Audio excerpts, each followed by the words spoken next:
স্বাগত চট্টগ্রাম প্রতিদিনে, সঙ্গে আছি শাহরিয়ার অঙ্কুর। চট্টগ্রামে রেলওয়ের গোডাউন থেকে মালামাল চুরি, অনিয়ম এবং তদন্ত কমিটি গঠনের ঘটনা নতুন নয়। তবে অধিকাংশ ক্ষেত্রে তদন্তের ফলাফল আর জনসম্মুখে আসে না। এবার নতুন করে প্রশ্ন উঠেছে কেপিআই ঘোষিত একটি সংরক্ষিত এলাকায় এক ঠিকাদারের বিরুদ্ধে। আরও বিস্ময়কর বিষয় হলো, অনিয়মটি শনাক্ত করা কর্মকর্তাকে পরবর্তীতে বদলি করা হয়, তবে অভিযুক্ত ঠিকাদারের বিরুদ্ধে কোনো ব্যবস্থা নেওয়া হয়নি। বিস্তারিত জানাচ্ছেন সহকর্মী আকরাম হোসাইন। চলতি বছরের 4 এপ্রিলের সিসিটিভি ফুটেজ দেখা যায় চট্টগ্রাম রেলওয়ের পাহাড়তলী কেপিআই ঘোষিত সংরক্ষিত এলাকা থেকে একজন ঠিকাদার ব্যক্তিগত গাড়িতে করে গোডাউনের মালামাল বাইরে নিয়ে যাওয়ার চেষ্টা করছেন। পরে থামিয়ে মালামাল নিয়ে যাওয়ার অনুমতিপত্র দেখতে চান দায়িত্বরত কর্মকর্তা। এ সময় তারা বাকবিতণ্ডায় জড়ান। এক পর্যায়ে খালাসিদের দিয়ে মালামাল গুদামে ফেরত পাঠানো হয়। এ সময় দায়িত্ব পালন করছিলেন কর্মকর্তা রফিকুল্লাহ। তিনি তাৎক্ষণিকভাবে মালামাল সরানোর কোনো বৈধ নথি না পাওয়ায় সরঞ্জামগুলো ফেরত নেন বলে দাবি করেন ওই কর্মকর্তা। পরদিন এ বিষয়ে দপ্তরের একটি বৈঠকও হয়। এর কিছুদিন পর তাকে কোনো কারণ না দেখিয়ে হালিশহর ট্রেনিং একাডেমিতে বদলি করা হয়। গভর্নমেন্ট জায়গা থেকে যদি বের করে নিতে হয়, আপনার তো লিগাল ডকুমেন্টস লাগবে, এবং এখানের একটা বিষয় থাকে যে আপনি যে সরকারি গোডাউনে মালামাল রাখছেন তার একটা রেন্টেরও বিষয় আছে, এগুলো আপনি ক্লিয়ার করেছেন কিনা। তখন উনি বলছে যে না, এটা আমি করি না। অবশ্য এই অনিয়মের বিষয়ে কোনো তথ্য নেই বলে জানান দপ্তরের এই কর্মকর্তা। আমাদের কাউন্টের যে মালামাল, আমাদের যেটা দায়িত্ব, এই দায়িত্বে কোনো ঘাটতি আমাদের দৃষ্টিতে আসেনি। স্পেসিফিক পিরিয়ডের দেন, আমরা পরীক্ষা করে অফিসিয়াল বক্তব্য দিব। সেখানে যাওয়ার পেছনে রেলের কারো যোগসাজশ আছে কিনা এবং ঘটনার পেছনের মাস্টারমাইন্ডদের খোঁজ বের করার জন্য দ্রুত তদন্ত কমিটি গঠন করা জরুরি বলে মনে করেন এই আইনজীবী।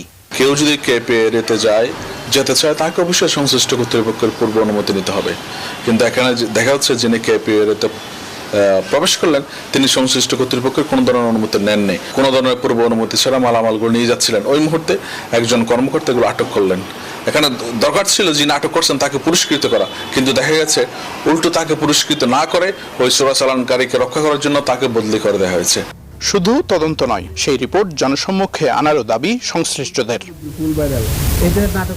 আকরাম হোসাইন, নিউজ 24, চট্টগ্রাম। লক্ষ্মীপুরের রায়পুরে মা ও 3 মেয়েকে কুপিয়ে হত্যার ঘটনা ঘটেছে। বৃহস্পতিবার সকালে শাহিনুর ও তার মেয়েদের ওপর ধারালো অস্ত্র দিয়ে হামলা চালায় দুর্বৃত্তরা।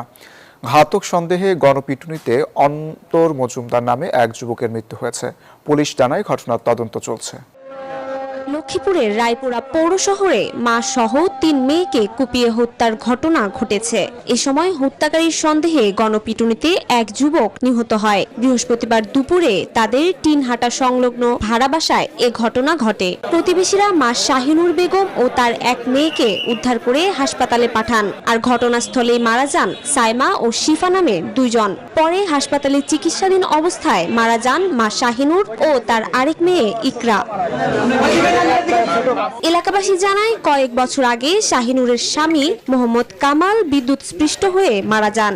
এরপর শাহিনুর বেগম 3 মেয়ে ও এক ছেলে নিয়ে লক্ষ্মীপুরের রায়পুরের গোডাউন রোড এলাকায় একটি বাসায় ভাড়া থাকতেন। পরে আমরা 2 জনকে ঘোষণা করতে হয়। আরেকজনের একদম আমাদের শ্বাসনালীটা ওপেন হয়ে গেছে। মেয়ে আর ছোট মেয়েটার মাকে দিয়ে রাখতে, দাফন করার মতো অবস্থা, সাদা কাপড় দিয়ে ঢেকে রাখতে 2 জনকে অ্যাম্বুলেন্সে ঢাকা নিতেছে। পথেই হাসপাতালের সামনেই বড় মেয়েটা সাইমা মারা গেছে। খুনিয়া এলাকার না, আপনারা জানেন যিনি যার দ্বারাই হত্যাকাণ্ড হয়েছে আমরা যতটুকু জেনেছি তার বাড়ি সুবর্ণচক। ঘটনার পরপরই হামলাকারীর সন্দেহে অন্তর মজুমদার নামে এক যুবককে গণপিটুনি দেয় স্থানীয়রা। পুলিশ তাকে উদ্ধার করে লক্ষ্মীপুর সদর হাসপাতালে নিলে চিকিৎসাধীন অবস্থায় তার মৃত্যু হয়। অবশ্য ওই যুবক হত্যার সঙ্গে জড়িত কিনা তা নিশ্চিত করতে পারেনি পুলিশ। রহস্যের জট খুলতে তদন্ত চলছে।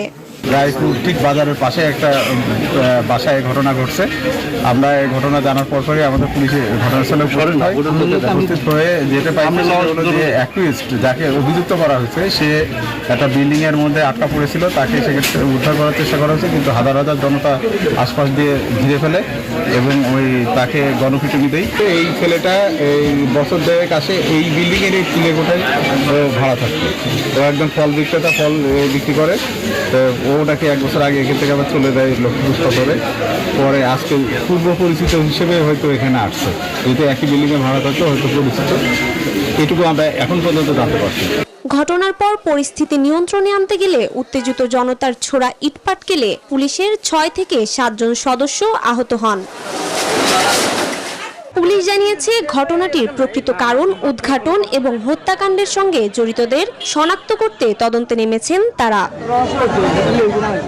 Desk report, news 24। অবশেষে কক্সবাজার বিমানবন্দরকে দেশের চতুর্থ আন্তর্জাতিক বিমানবন্দর করার প্রস্তুতি শেষ করেছে সরকার। সেপ্টেম্বর মাস থেকে কক্সবাজার থেকে আন্তর্জাতিক ফ্লাইট চালুর সিদ্ধান্ত। বিমান প্রতিমন্ত্রী নিউজ 24-কে জানিয়েছেন, এটি চালু হলে পর্যটন নগরী হিসেবে কক্সবাজার বিশ্বের কাছে আরও পরিচিত হবে। এদিকে 16 ডিসেম্বর থেকে চালু হবে শাহজালাল আন্তর্জাতিক বিমানবন্দরের তৃতীয় টার্মিনাল। 99% কাজ শেষ। শাহনাজ ইয়াসমিনের রিপোর্ট। কক্সবাজার বিমানবন্দরকে আন্তর্জাতিক মানের করতে উদ্যোগ নেওয়া হয়েছিল 2015 সালে। রানওয়ে করা হয়েছিল 9000 ফুট। 2023 সালে এসে এটিকে আন্তর্জাতিক বিমানবন্দর ঘোষণা করা হলেও বিদেশি এয়ারলাইন্সগুলোর অনাগ্রহের কারণে তা হয়নি। 2025 সালে অন্তর্বর্তী সরকার পুনরায় কক্সবাজারকে আন্তর্জাতিক বিমানবন্দর করার প্রজ্ঞাপন জারি করলে তাও বাতিল হয়। এবার সব বাধা কাটিয়ে কক্সবাজারে পুরোদমে আন্তর্জাতিক ফ্লাইট চালুর প্রস্তুতি নেওয়া হয়েছে। রানওয়ে করা হয়েছে 10,700 ফুট, যার মধ্যে 1,300 ফুট থাকবে সমুদ্রের ভেতর। নির্মাণ হয়েছে 17,955 বর্গমিটারের টার্মিনাল ভবন। চলছে পরীক্ষা নিরীক্ষা ও কমিশনিং এর কাজ। বিমান পরিবহন ও পর্যটন প্রতিমন্ত্রী জানিয়েছেন, সেপ্টেম্বর মাসেই আন্তর্জাতিক ফ্লাইট পরিচালনার জন্য এটি উন্মুক্ত করা হবে। ইন্টারন্যাশনাল এয়ারপোর্ট করার জন্য যে সার্টিফিকেশন দরকার আইকো থেকে, সেটাও আমরা পেয়েছি। এখন শুধুমাত্র ইন্টারনাল যে কাজগুলি, ইন্টিগ্রেশন অফ দ্য মেশিনারিজ, এইগুলি বাকি আছে। আগের যে বিল্ডিংটা আছে সেটাকে ভেঙে ফেলতে হবে। ভেঙে ফেলে it will take another 2-3 months. আমরা আশা করছি সেপ্টেম্বরের মধ্যে এটা ওপেন করতে পারবো। পৃথিবীতে লংগেস্ট স্যান্ডি বিচ কোথায় আছে, এই ব্র্যান্ডিংটা যদি আমরা করতে পারি, সেটা কোথায় আছে মানুষ শুনবে, বাংলাদেশে আছে। অনেক পর্যটকরা আছে যারা এই এই এই নিদর্শনগুলি দেখতে আসে। এদিকে শাহজালাল আন্তর্জাতিক বিমানবন্দরের তৃতীয় টার্মিনালের কাজ প্রায় শেষ পর্যায়ে। চলছে গ্রাউন্ড হ্যান্ডেলিং এর কাজ। চালু হবে 16 ডিসেম্বর থেকে, জানালেন বিমান প্রতিমন্ত্রী। 19 জুলাই যদি আমরা কন্ট্রাক্ট সাইন করতে পারি, তাহলে 16 ডিসেম্বর আমরা ওপেন করব। 16 ডিসেম্বর ওপেন মানে ফুল প্লেজেট ওপেন না করলে পরে আংশিকভাবে সফট লঞ্চিং যেটা বলে আর কি, আমরা তো 10টা এয়ারক্রাফট দিয়ে করলাম। এখানে তো 100-150 এয়ারক্রাফট আপনার অ্যাকোমোডেট করা যাবে। এবং আপনার উইং 2টা বাকি আছে এখনো, আমরা স্লোলি হয়তো উইং 2টো করব। সেগুলি সময় লাগবে, বাট আমরা ওপেন করতে পারবো আশা করি এই মাসের শেষে, এই বছরের 16 তারিখের মধ্যেই। অন্যদিকে সংসদে প্রস্তাব থাকলেও এখনই পরিবর্তন হচ্ছে না শাহজালাল আন্তর্জাতিক বিমানবন্দরের নাম। শুধুমাত্র নাম পরিবর্তনের জন্য প্রচুর টাকা খরচ করতে অনাগ্রহ সরকারের, জানালেন এম মিল্লাত। আমাদের প্রধানমন্ত্রীর নাম পরিবর্তনে বিশ্বাসী না, মানে কাজে বিশ্বাসী। একটা নাম পরিবর্তন গেলে অনেক টাকার দরকার হয়। উনি নামের রাজনীতি করতে চান না, তিনি দেশের জনগণের জন্য রাজনীতি করতে চান। শাহনাজ ইয়াসমিন, নিউজ 24, ঢাকা। চট্টগ্রাম বন্দরের নতুন অকশন শেডে লাগা আগুন 2 ঘন্টার চেষ্টায় নিয়ন্ত্রণে আনে ফায়ার সার্ভিসের সদস্যরা। সকাল 8:20 ওই শেডে আগুনের সূত্রপাত হয়। খবর পেয়ে নৌবাহিনী ও ফায়ার সার্ভিসের 4টি ইউনিট যৌথভাবে আগুন নিয়ন্ত্রণে কাজ শুরু করে। অকশন শেডটিতে চাল, ডাল সহ বিভিন্ন খাদ্যপণ্য মজুদ ছিল, তবে ক্ষয়ক্ষতির পরিমাণ এখনও জানা যায়নি। চট্টগ্রাম সিটি কর্পোরেশনের মেয়র ডাক্তার শাহাদাত হোসেন বলেছেন, দীর্ঘদিন ধরে অবহেলিত ও জরাজীর্ণ নগরীর গুরুত্বপূর্ণ সড়কগুলোর উন্নয়নে কাজ করছে প্রশাসন। সকালে নগরীর শহীদ NMMJ ডিগ্রি কলেজ সড়ক এবং রাজাখালী সড়কের উন্নয়ন কাজের ভিত্তিপ্রস্তর স্থাপনকালে তিনি এসব কথা বলেন।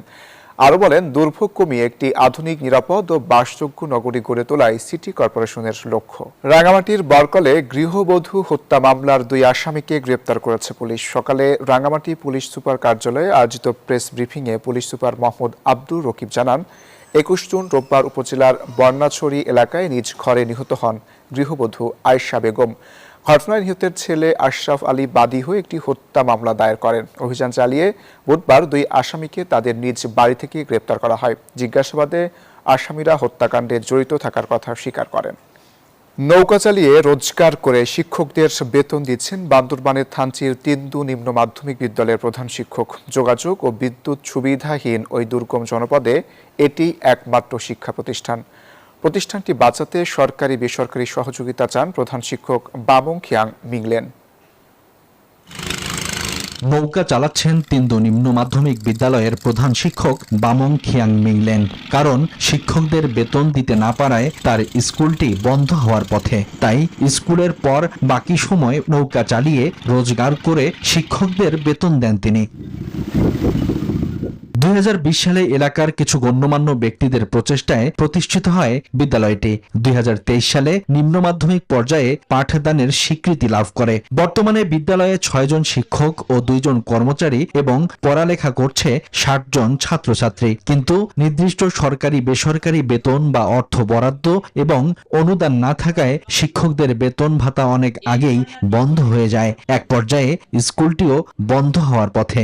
এই স্কুল দীর্ঘ 7 বছর রানিং। এই 7 বছরে অনেকগুলো স্কুল শিক্ষক রদবদল হয়েছে। রদবদল হওয়ার কারণও অনেকগুলো আছে, যে বিশেষ করে বেতন ভাতা নিশ্চিত না হওয়ার কারণে খুবই আমরা কষ্টে আছি। বিদ্যালয়ের নির্দিষ্ট কোনো আয় এবং কমিটির পক্ষ থেকে কোনো অর্থ সহায়তা না থাকায় বছরের পর বছর বেতন ভাতা থেকে বঞ্চিত শিক্ষকরা। অন্ততপক্ষে সংসার চালানোর জন্য 30 থেকে 35 হাজার টাকা ম্যাক্সিমাম দরকার। সেখানে আমাদের মধ্যে বলতে গেলে নির্দিষ্ট কোনো বেতন ব্যবস্থা নেই। মাসের পর মাস চলে যাচ্ছে, যে কখন যে আমাদের বেতন পাবো। দুর্গম পাহাড়ে শিক্ষার আলো ছড়ানো অব্যাহত রাখতে স্কুলটি টিকিয়ে রাখা অত্যন্ত জরুরি বলে মনে করছেন স্থানীয় জনপ্রতিনিধি সহ সচেতন সমাজের লোকজন। হিন্দু এলাকাবাসী জনগণ সহ আমরা যতটুকু সাহায্য করতে পারছি এ পর্যন্ত সাহায্য করে আসলাম। সহায়তার আশ্বাস দিয়েছে উপজেলা প্রশাসন। আমরা তাদেরকে একটা ইনকাম সোর্স জেনারেট করার জন্য একটা নৌকা প্রোভাইড করি, যেহেতু এটা পর্যটক এলাকা, এখানে তারা এটা ইউজ করে একটা ইনকাম জেনারেট করতে পারবে। পরবর্তীতে উনি মনে হয় আমার ধারণা একজন মাঝি রাখেন, মাঝি রেখে নৌকাটা চালানোর চেষ্টা করেন। চলতি বছর 9ম শ্রেণী চালু করা হয়েছে। তবে হোস্টেলে খাবার যোগান দেয়া গেলে শিক্ষার্থী সংখ্যা আরো বাড়বে বলে মনে করেন স্থানীয়রা। Desk report, news 24। আর এই ছিল চট্টগ্রাম প্রতিদিনে। এতক্ষণ সাথে থাকার জন্য ধন্যবাদ।